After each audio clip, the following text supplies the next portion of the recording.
Ya, sekarang saya ke Pak Jazuli Juwaini. Pak, ini menjadi komunikasi yang baik juga ya kepada masyarakat dari sudut pandang PKS secara partai politik.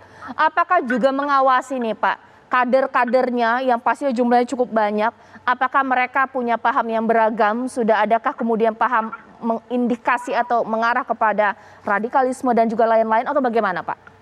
Saya kira seluruh kewajiban di awal saya sudah kunci, seluruh komponen bangsa, lembaga negara tanpa kecuali partai politik harus melakukan pembinaan kepada anggotanya.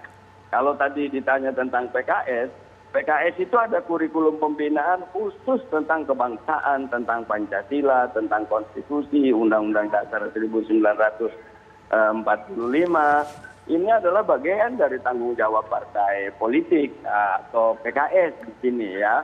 Kami melakukan pembinaan itu dan itu kita masukkan ke dalam ADART. Saya kira kita dukung upaya-upaya BNPT karena itu sesungguhnya amanah dari undang-undang. Yang kita harapkan itu tadi, kalau ada oknum terjadi di satu tempat, jadi istilahnya kalau ada tikus di lumbung padi, ya jangan lumbung padinya yang dibakar, tikusnya yang harus ditangkap dan dimatikan.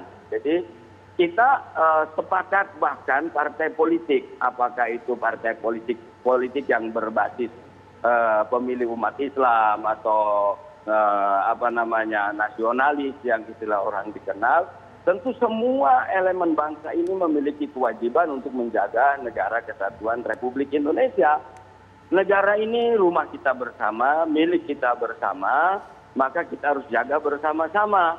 Saya setuju dengan Kiai Khalil Nafis, jangan sampai nanti hanya gara-gara beda pendapat atau melakukan kritik kepada pemerintah yang dalam sistem demokrasi itu sangat dimungkinkan, lalu orang juga like and dislike, lalu orang disudutkan dengan tuduhan-tuduhan teroris, umpamanya radikal. Saya yakinnya partai politik, lembaga negara tidak mungkin akan mengajarkan tentang radikalisme dan terorisme. Apalagi partai politik yang anggotanya 2018 itu ikut membuat sama-sama undang-undang tentang teroris dan BNPT ini.